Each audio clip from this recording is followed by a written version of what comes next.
Hi అండి, welcome to our channel Sivareddy Pagadala. ఇప్పుడు నిన్న గద్దర్ అవార్డులో ప్రధానోత్సవ కార్యక్రమంలో చిరంజీవి మాట్లాడుతూ, చిరంజీవి మాట్లాడుతూ ఏమన్నారండి?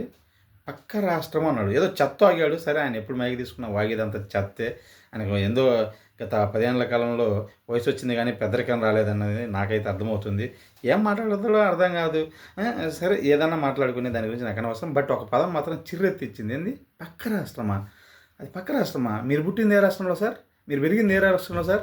మిమ్మల్ని మెగాస్టార్ని చేసింది ఏ రాష్ట్రం జనాలు సార్?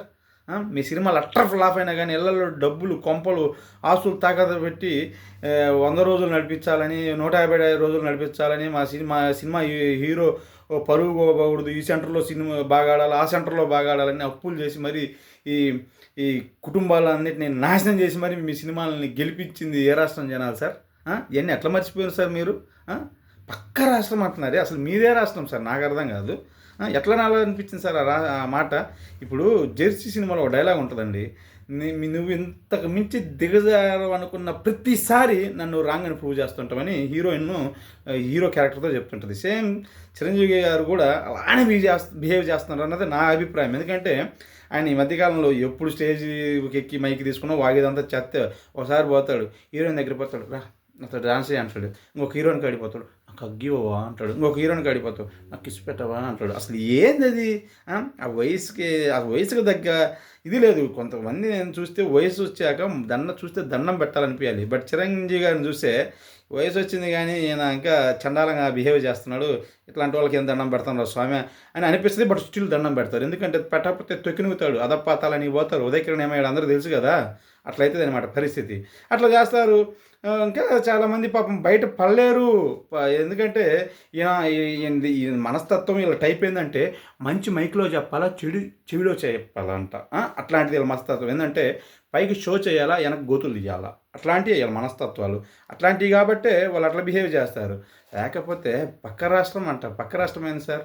మేము ఎక్కడో అక్కడ భారతదేశంలో పుట్టి పెరిగి చదువుకొని అంత చేసుకొని ఏదో దేవుడి దేవాళ్ళు ఇక్కడ వేరే విదేశాలలో బతుకుతున్నా కానీ ఇప్పటికీ భారతదేశం అంటే మాకు ఎంత అభిమానమో తెలుసా? చిన్న క్రికెట్ మ్యాచ్ వచ్చి చిన్న ఇది చేసినా కానీ ఎంతో సెలబ్రేట్ చేసుకుంటాం మేము. భారతదేశం నుంచి ఏదైనా మంచి వార్త చాలా ప్రౌడ్గా ఫీల్ అవుతాం. మా సొంత దేశంలో అది ఎప్పటికీ అట్లా ఉంటాం మేము. అంతేగాని మేము ఏళ్ళ వచ్చినాం కదా, ఏటు దాటినాక తెప్ప తాగలేము మేము. తల్లిపాలు దాగి రొమ్ము వద్దాం మేము. తిన్న ప్లేట్లో ఎరుక్కోం మేము. అట్లాంటి వాళ్ళం మేము. అందుకనే మా దేశం ఎప్పటికీ భారతదేశం అనే చెప్పుకుంటాం. అంతేగాని పొరుగు దేశం అని మేము చెప్పం. ఇప్పుడు ఆలోచించండి, అసలు మీకు ఎందుకు ఇవ్వాలండి? మిమ్మల్ని ఎందుకు ప్రోత్సహించాలి నాకు అర్థం కాదు. లాజిక్గా మాట్లాడుకుందాం. మీ ఆస్తులు ఎక్కడున్నాయి? మీ కొంపలు ఎక్కడున్నాయి? మీ పెట్టుబడులు ఎక్కడున్నాయి? మీ వ్యవహారాలన్నీ ఎక్కడున్నాయి? మీరు అనుకున్నటువంటి మీ రాష్ట్రమైనటువంటి తెలంగాణలో ఉన్నాయి. పక్క రాష్ట్రంలో మీరు ఏమున్నాయి? మీకు ఏం పెట్టుబడులు పెట్టారు మీరు? పక్క రాష్ట్రం యొక్క సినీ కార్మికులు కానీ, సినీ రంగానికి సంబంధించిన వాళ్ళు కానీ, ఇతరత్ర కళామతల్లి బిడ్డలకు కానీ మీరు ఏం చేయాలనుకున్నారు? ఏమన్నా ముఖ్యమంత్రి దగ్గరికి పోయి నేను ఒక స్టూడియో పెట్టాలనుకుంటున్నాను, లేకపోతే కళామతల్లి బిడ్డలందరికీ ఫలానా చేయాలనుకుంటున్నాను, ఫలానా మంచి చేయాలనుకుంటున్నాను, ఫలానా విధంగా ఎంకరేజ్ చేయాలనుకుంటున్నాను అని ఆంధ్రప్రదేశ్లో కానీ, వైజాగ్లో కానీ, అమరావతిలో కానీ ఏదైనా పెట్టడానికి ఎప్పుడైనా ముందుకు వచ్చారో మీరు కానీ, మీ ఇండస్ట్రీ నుంచి కానీ రాలేదు కదా. మరి ఇట్లాంటి అట్లాంటివి చెయ్యరు. కానీ ఇట్లాంటి ఎంకరేజ్మెంట్లు అయితే కావాలా? ఏ రకంగా సార్? మళ్ళీ మీరు అనఫిషియల్ ఇండస్ట్రీ పెద్ద అంటారు. మీరు పెద్ద కాదు, పెద్ద బద్ద. మీరు ఈ ఆంధ్ర జనాలకు పెద్ద బద్దలాగా తయారయ్యారు. అర్థమైంది? పెద్ద బద్ద, పెద్ద గుదిబండ కూడా. పక్క రాష్ట్రం అంట ఎట్లా బుద్ధి అయిందయ్యా బాబా మాట? పక్క రాష్ట్రం అని కనీసం అనేటప్పుడైనా గొంతులో నరాలు తెగిపోలేదా పక్క రాష్ట్రం అని? ఏ రకంగా అనిపిస్తుంది నాకు. వాస్తవానికి నాకు చిరంజీవి గారు అంటే నేను పెద్ద అభిమానిని కాకపోయినా కానీ ఆయన అంటే చాలా గౌరవం ఉంది. ఎందుకంటే ఒక మామూలు మిడిల్ క్లాస్ పర్సను మెగాస్టార్ అయ్యి సినిమా ఇండస్ట్రీని శాసించే స్థాయికి ఎదగటం అంటే చాలా ఆమాశ వ్యవహారం కాదు. ఎంతో టాలెంట్ ఉండాలి, కమిట్మెంట్ ఉండాలి, డెడికేషన్ ఉండాలి, లక్ ఉండాలి, అన్నీ ఉండాలి.